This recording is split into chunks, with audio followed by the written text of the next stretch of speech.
I can't say I've ever been that frightened where I'm literally shaking and I can't talk. When he said he looked up, there was this thing in the window of this craft, this object, and it was staring back at him. He didn't know, it wasn't any kind of animal that he recognized. It wasn't a person. It was just some type of strange creature, and he freaked out. He completely freaked out.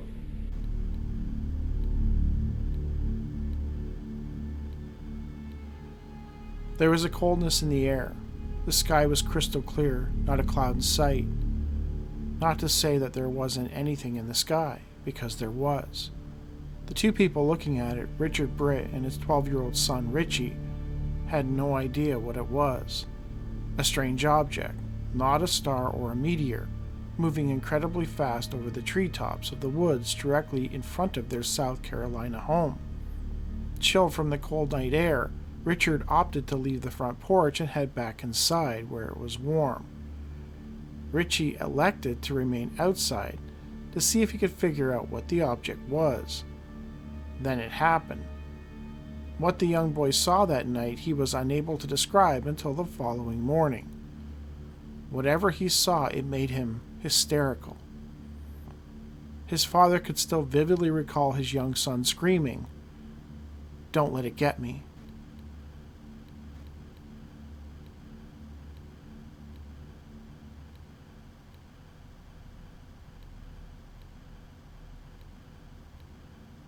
It was October 28, 1976, Lakeview, South Carolina.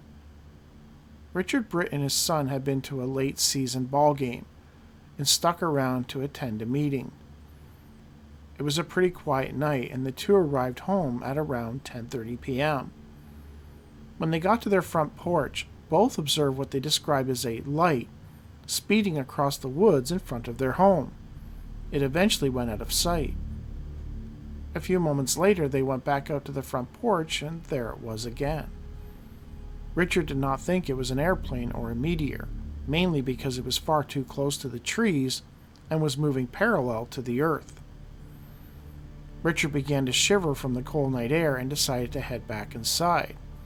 Richie, his son, remained outside, keeping his eyes glued on the whatever it was. It went away again, but soon reappeared. This time he noticed green, red, and light blue lights emitting from the object.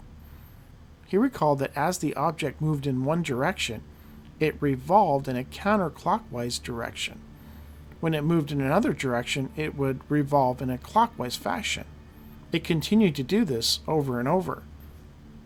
As he watched, he said it suddenly turned and flew down toward him and stopped near his front porch. The colored lights turned off, but the object still gave off a white light. It made no sound as it hovered near him. He noted that the object was the color of aluminum and smooth. He likened its overall length to be about the size of a large automobile. Along the lower portion of the craft, there was a series of triangular windows. One large window was situated on the upper portion. As he looked at the object in disbelief, he suddenly realized that there was something standing in that window, and it was staring at him.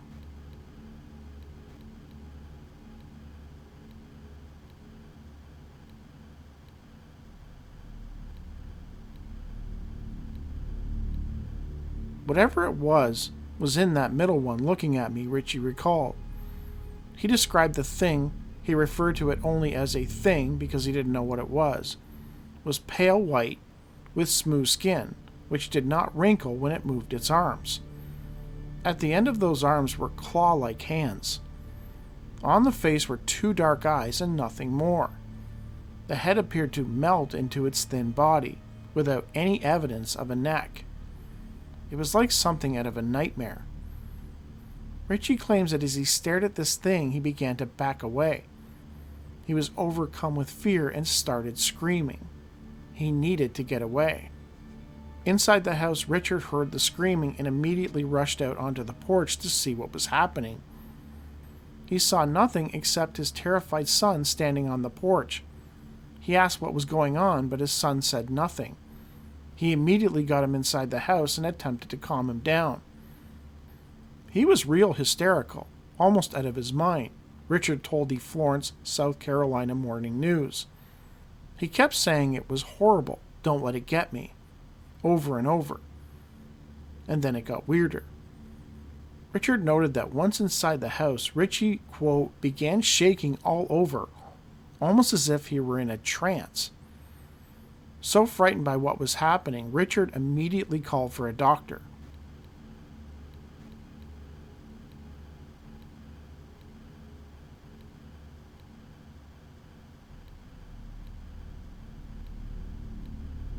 When the doctor finally arrived, he managed to get Richie into the car and drove him to his office to examine him properly. It was quite late at this point. He administered an injection which worked to calm the boy down and allow him to sleep. The next morning, he was finally able to tell of what happened. Up to that point, Richie's parents and the doctor and the police officer who had arrived on the scene were completely in the dark about what had happened on that porch. A lot of people said that if it hadn't happened to Richie, I wouldn't have believed it, Richie's mother told the morning news reporter. Richie admitted that he'd never been that scared in all of his life. Richard didn't mind the fact that his son may have seen a UFO. It was just how it affected him that was so odd. Though his son Richie was adamant, however, that it wasn't the object that scared him. Quote, it was the creature itself. Dr. James Twomby, the doctor who treated Richie that evening, confirmed that he was, quote, hysterical. Twombly wasn't certain exactly what Richie saw, but he did not doubt that whatever it was, it terrified him. I don't think he was faking the hysteria, he said. He admits that he had run into Richie earlier that same day at a gas station in town, and he seemed perfectly fine. Though when he examined him that night, quote, his emotions were uncontrollable. What happened to him, we'll never know.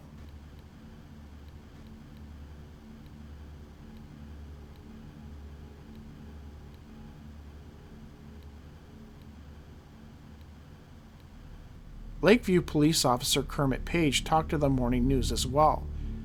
He had been called out to the home that night and confirmed young Richie's state. The boy was hysterical, but what he saw, I don't know. Page had filed a report but wasn't sure what to make of it beyond that something had deeply frightened the young man. Page checked the area but didn't see or hear anything out of the ordinary. The following day, Richie's pastor, Reverend John Wilkinson, went to the Britt home and spoke with the family, and with Richie at length, asking him numerous questions about the encounter. I heard him out, Wilkinson told the morning news. Although what happened could have been a hallucination or a reality, to Richie it was all a reality. The incident does not appear to have had any radical or permanent effect on the boy, the pastor noted, indicating that, while shook up, he did appear to be fine. Richie seemed very reluctant to talk about the incident again and wanted to put it out of his mind. Wilkinson did not believe that the family or Richie were seeking attention. After the talk, Wilkinson did a thorough search of the area and the woods in front of the Britt home, but found no physical evidence to corroborate his story.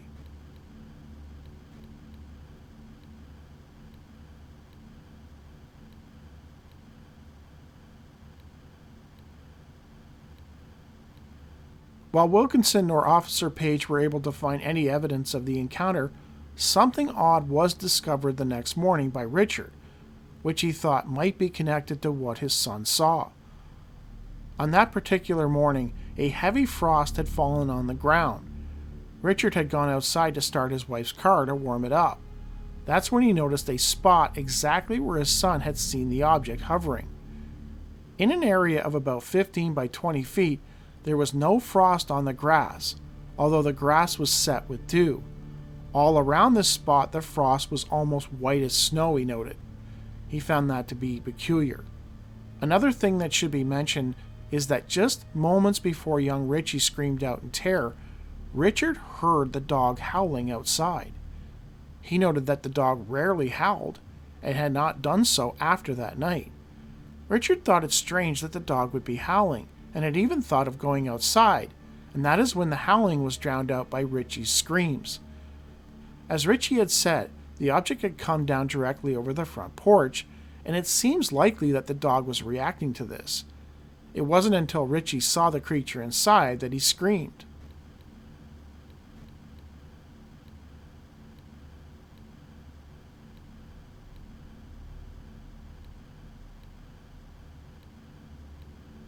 Sadly, Richard never took a photo of the patch of grass, nor had any other witnesses come forward after the Britt story was featured in the November 14, 1976 edition of the Morning News. Richie told reporters that he was slowly getting over it. It doesn't bother me that much, but I do look up at night when I go out, he told the paper. As Reverend Wilkinson indicated, the Britt family, nor Richie, sought no further publicity from the incident. They didn't sell any books, and no movies or TV shows were made about the encounter. Aside from the newspaper article, a brief mention in an old UFO newsletter from 1977, and Albert's summary, the Richie Britt case has seemingly vanished into the memory hole of time. So I thought it was interesting, the detail, like the dog wasn't barking at the object. It was howling. And the witness doesn't mention anything about sound in the report. There's nothing about sound. But it does make you wonder what if the dog was hearing, if there was some type of sound that was affecting the dog. Because dogs will howl when there's a high-pitched sound. And in this case, he wasn't barking at the craft, it was howling. So maybe it was the object that was giving off some type of a sound that the witness could not hear, but the dog could. It kind of makes you wonder, like, you know, if he hadn't have been at his house, if his parents weren't inside the house, if he was like out in the woods somewhere, in the middle of nowhere, completely alone, you know, camping or something, and all of a sudden he's watching some object and then suddenly it's directly over top of him and he's looking in the face of some kind of a creature, you know, would he still be around to tell his story? I mean, obviously in this case, it's not if they had any other intentions, you know, other than just flying over. Maybe they were just looking at him, checking him out the same way he was checking them out. But if they had other intentions, I mean, if you were in the middle of nowhere all alone, what's going to stop them?